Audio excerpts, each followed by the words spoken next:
Hey everyone, welcome back. Is the Beam update stuck on waiting, failing to download, or not appearing in the App Store even though you know there's a new version?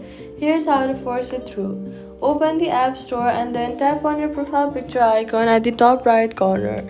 Pull down on the screen to force a refresh of available updates.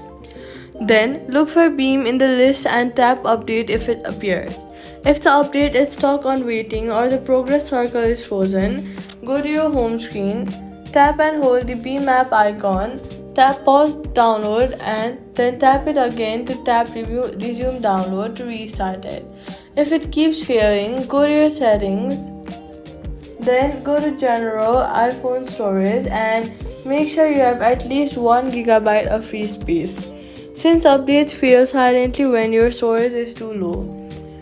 After freeing up some space by offloading unused apps, retry the update. You can also try switching from Wi-Fi to mobile data in the settings before retrying, since App Store downloads sometimes stall on certain home networks. So all you gotta do is go to the App Store, pull to refresh, pause and resume if stuck, free up storage, the Beam update downloads on and installs, and that's it. Subscribe.